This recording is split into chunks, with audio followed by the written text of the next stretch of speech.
obsesine nador bermodus mamalah. Yang dihalalan fikih itu enggak begitu apa? Nador lil bagi soleh haji. Itu melihat pramugari kan inginnya haji kebetulan roh pramugari. Lha iku rada oleh. Tapi nak terus jadi bidian iki wis tak kenalan iki rada tuwa. Berarti itu masalah kan? Roh, paham toh? Biasa nglakoni ora paham. Paham ya? Paham mergo sering nglakoni apa paham kon nurani? Iya, tak uni-unimu. Makanya kalau nu seneng mbek ilmu fikih seneng. Apalagi sanad saya mang Mbah Mun itu putranya Mbah Zubair. Sarang itu identik dengan fikih. Sama kan saya bangga. Sarang itu identik dengan fikih. Dan kula sampai sekarang masih ngajar fikih. Mungkin termasuk kula nu termasuk orang paling konsisten mulang fikih termasuk masih. Sampai sekarang saya tuh ngajar fikih. Mulai fikih sing kelas A sampai kelas enggak. Lo nganti saat ini mucal salam taufik ya Mbak. Saya sudah lupa khatam takrib berapa kali. Anak-anak kecil di pondok saya yang mulang takrib pulau Mbak. Salam taufik ya pulau Mbak. Beberapa anak sarang sing ngawas kitab mahal itu kelas setelah Fathul Wahab di pulau Mbak sampai sekarang. Ya mulang fikih kelas A sampai paling dek. Itu kitab paling barokah itu dari pulau fikih. Karena aturannya jelas. Tasawuf itu aturannya kan gak jelas. Ono wong misalnya ra wis ra seneng maca wis elek jare tasawuf. Nabi dhisik ukambine elek, ukambe elek.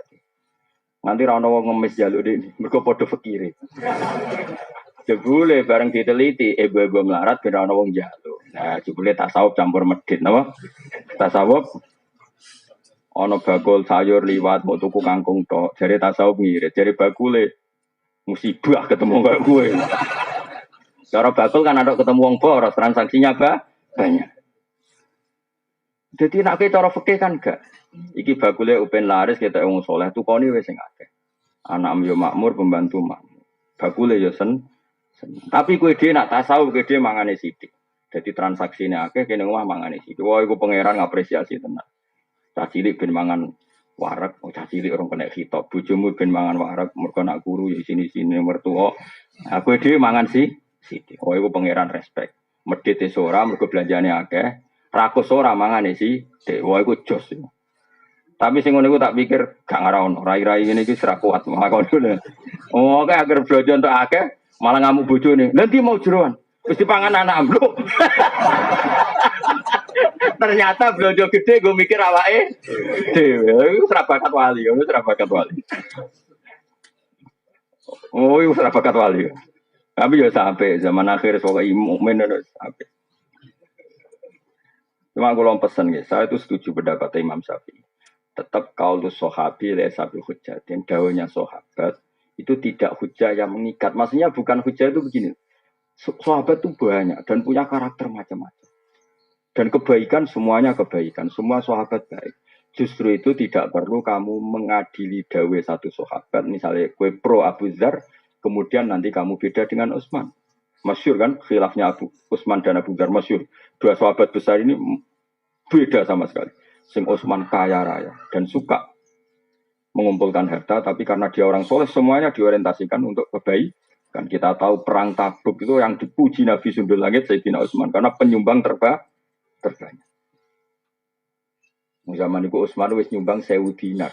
Itu yang berupa emas, belum berupa ambek 100 kuda, ambek 100 unta, bi akta biha wa ahlasiha. Padahal 1000 dinar artinya hampir 4000 gram karena satu dinar sama dengan 4,25 gram. Kayak apa? Artinya gini, kalau kamu berlebihan tasawuf gak suka harta, kamu berhadapan-hadapan dengan Sayyidina Utsman. Kena seneng duit sok kepengen ngamal berhadapan-hadapan sama madhabnya Abu Dzar. Makanya biasa saja. Semua yang dipilih sahabat itu kebaikan. Ya kita sesuai takdir kita. Takdir ini sebenarnya justru apa kan ridho baik kodok kodok. Kenapa kok tetap duduk ridho kok sampai kodok kodok? Ridho semodel bias. Sauni-unimu lumayan. Kenapa? Makanya saya ulang lagi ya. Kayak ini Dawud Sayyidina Utsman. Melihat orang lain semua selamat, melihat dirinya rusak. Itu maknanya hanya untuk menghilangkan takabur. Tapi kalau seperti itu Anda malah kehilangan syukur, jangan lakukan. Ya, wong kabeh bener kabeh kecuali aku. Kalau itu berlebihan menghilangkan syukur, maka jangan kamu lakukan. Karena kita diajari ngendikan apa alhamdulillah. Jadi hadana li hadza wa ma kunna linahtadiya laula an hadana Allah. Kita sendiri punya hak dan mendapat hidayat ya Allah. Kenapa kita menafikan hidayatnya Allah pada diri kita, sementara kita meyakini hidayat itu pada orang lain. Akhirnya kan ngilangi syukur. Karena kan wong tasawuf sumber wong liya uga selamat kabeh kecuali kula. Berarti Allah memberikan pada orang lain keselamatan, pada dia ketidakselamatan. Akhirnya kan hubungannya dengan Allah tidak baik. Seakan-akan Allah memperhatikan orang lain, tidak memperhatikan dia. Paham ya? Tapi kalau kamu terlalu menganggap Allah mau ngasih hidayat aku, terus kamu berpikir orang lain sesat, maka ujub. Dan kita ini ya tidak boleh ujub, tapi ya agak boleh terus tidak syukur. Ya sudah, dikontrol.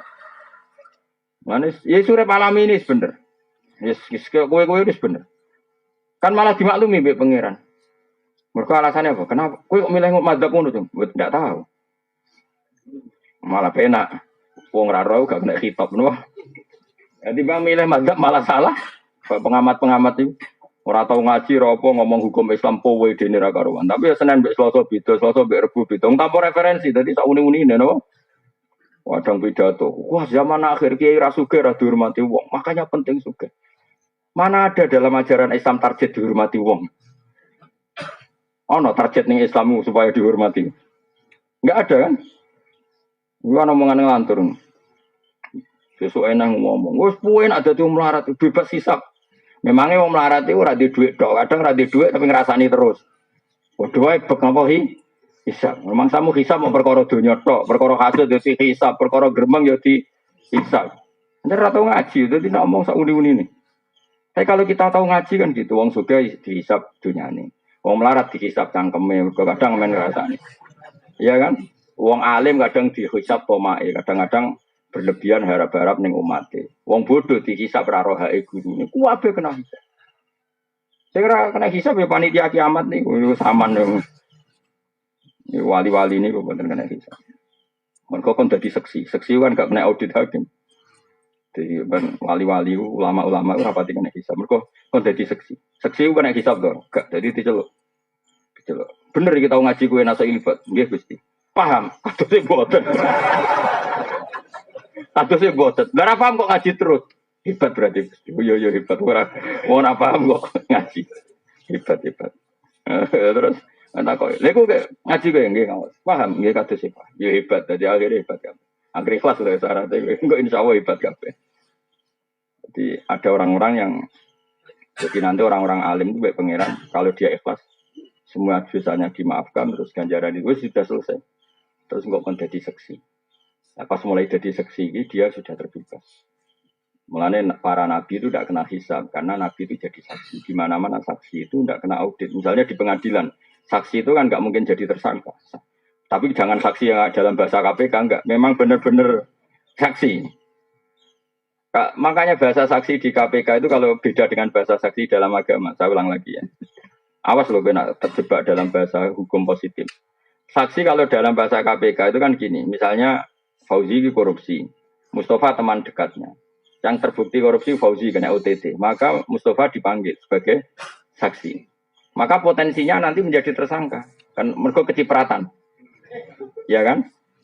Tapi kalau dalam bahasa agama enggak, saksi itu adalah orang yang melihat satu kesalahan dan dia tidak terlibat sama sekali. Ada tambahnya, melihat satu kesalahan atau satu kejadian dan tidak terlibat sama sekali, tidak terlibat. Jadi misalnya ada orang nyuwun sewu zina. Kemudian kamu menyaksikan, ini benar-benar seksi. Tapi nak ndeloke mergo antri gentenan. Iku rasa siblas dol, paham ya? Iku jenenge wong antri apa? Lu paham ya? Nah, nanti para nabi itu jadi saksi atas umatnya. Itu maksudnya benar-benar saksi, gak terlibat sama sekali. Semua wali nanti ya jadi saksi. Ya tentu kelas-kelasan ya. Jadi paham ya. Makanya nanti itu saksi itu nggak akan kena pengadilan. Namanya apa? Karena dia didatangkan benar-benar jadi. Nah kayak gamane saksi itu mirip saksi kecelakaan itu lebih benar contohnya. Nah saksinya para nabi itu mirip kayak saksi kecelakaan. Misalnya ada orang nabrak orang. Saksi ini kan benar-benar tidak terlibat. Itu betul itu. Bahasa saksi itu betul. Tapi kalau di KPK itu agak salah dalam, maksudnya agak nggak kayak bahasa agama. Dikatakan saksi tapi suatu saat jadi Itu nggak bisa kalau dalam bahasa agama nggak bisa. Bahasa agama loh ya. Karena di mana-mana saksi itu yang menyaksikan kejadian, bukan yang terlibat. Jadi nak saksi kalau saksi kecelakaan itu tuh benar. Betul ini yang nabrak ini betul Pak. Tadi pas kejadian saya pas di sini. Itu kan nggak mungkin jadi tersangka, ya tetap saksi. Paham ya? Nah, Rasulullah nanti itu seperti itu. Maksudnya seperti itu benar-benar nggak terlibat kesalahan umatnya, tapi jadi saksi karena beliau ketuanya, imamnya. Apa betul Muhammad ini umat kamu? Ya. Ukurannya apa? Dia sering mau sholawat. Ya nanti orang bisa ukurannya apa? Bajunya gini, macam-macam lah. Terus bajunya gini, macam-macam. Ya sudah, itu jadi. Kemudian ketika diputuskan disiksa misalnya, Nabi mensyafaati. Ya sudah seperti itu. Terus para ulama juga gitu. Setelah dosanya dimaafkan karena dia lamangit maya agama, diminta jadi saksi. Apa betul ini pernah ngaji kamu? Ini syaratnya apa ini? Ya terus itu. Disebut fakaifa idza ji'na min kulli ummatin bisyahidin wa ji'na bika ala haula'i syahida.